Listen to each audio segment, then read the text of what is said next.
क्या तुर्की में आने वाला ज़लज़ला कोई कुदरती आफत है या फिर स्क्रिप्टेड कोई साजिश? बहुत सारे लोग कह रहे हैं कि ये स्क्रिप्टेड साजिश कैसे हो सकती है, क्योंकि ज़लज़ला, सैलाब, तूफ़ान, बारिश, मौसम की जो तब्दीलियां हैं ये तो एक कुदरती अमल है। इंसान इसको कैसे कर सकता है?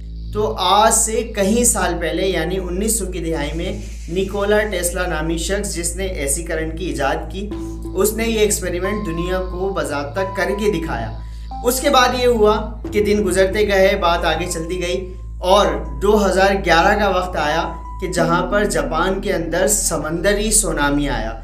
एक तो सैलाब वो होता है जो ग्लेशियर्स और दूसरी चीज़ों से आता है या बारिश के ज़्यादा होने की वजह से आता है, पर ये वो सैलाब था कि जो समंदर की लहरों की वजह से आया और उसने जापान की मईशत को बिल्कुल तबाह करके रख दिया।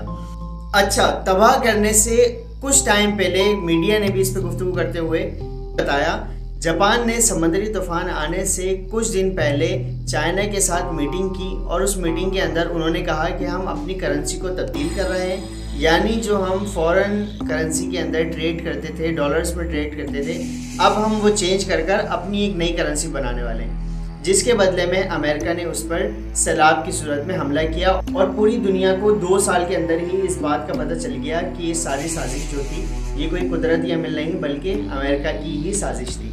उसके बाद वक्त गुजरता गया और हमने देखा कि पूरी दुनिया के जो मौसम है वो बदलते जा रहे हैं। जहाँ कभी बारिश नहीं होती थी वहाँ हद से ज़्यादा बारिश होने लग गई, जहाँ कभी कोई सब्ज़ा या चीज़ें नहीं उगती थी वहाँ ये सारी चीज़ें उगने लग गई। और हमने अहादीस के अंदर भी पढ़ा कि जो दज्जाल है उसके अंदर ऐसी पावर होगी कि वो बारिश भी बरसाएगा, वो सब्ज़ा भी उगाएगा और इस तरीके की तमाम चीज़ें करेगा।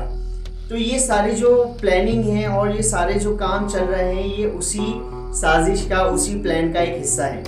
और अभी इस वक्त जो ट्रेंडिंग चल रही है ट्विटर पे सबसे ज़्यादा, वो चल रही है हार्प के बारे में। हार्प एक ऐसा मंसूबा है जो अमेरिका में इस वक्त मौजूद है, जिसके पीछे 2011 की सुनामी के बाद हार्प के बारे में लोगों को पता चला और उन्होंने उस पर प्रोटेस्ट करके उस मंसूबे को 2 साल में ही 2013 के अंदर ही बंद करवा दिया।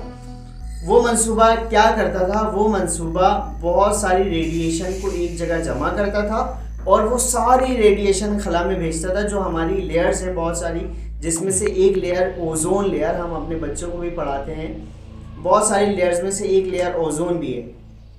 तो खैर ये इन सारी लेयर्स को अगर छेड़म छाड़ी की जाए तो मौसम में चेंजेस, सैलाब लाना, बारिशें लाना, बेमौसम की सर्दी और बेमौसम की शदीद गर्मी पैदा कर देना, ये इंसानी इख्तियार में हो जाता है, जो कि हम पिछले कई सालों से देखते हुए आ रहे हैं। अगर हम इस वक्त भी बात करें तो पिछले साल से शहरों में पाकिस्तान की जितनी गर्मी हुआ करती थी पिछले साल उससे कहीं ज़्यादा थी। और अगर हम इसी तरह सर्दी को देखें तो पिछले साल के मुकाबले में सर्दी इस साल कहीं ज़्यादा थी। 2013 में उन्होंने तो फ़िलहाल ऑफिशियली ये कह दिया कि हमने उस मंसूबे को बंद कर दिया, पर ऐसा नहीं हो सकता कि कोई कंपनी इतना बड़ा मंसूबा बना रही हो कि जिसके ज़रिए वो आप पे सुनामी और ये सारी चीज़ें, तो एक तरफ वो बआसानी आप पर पत्थर की बारिश भी करवा सकती हैं। आपको पता है खला में मौजूद कई सारे पत्थर, जो बड़ी बड़ी चट्टानें हैं, वो ज़मीन की तरफ बढ़ रही होती हैं और वो जो लेयर्स होती हैं जब उनसे वो टकराती हैं तो वहीं पर ख़त्म हो जाती हैं। अगर वो लेयर हट जाए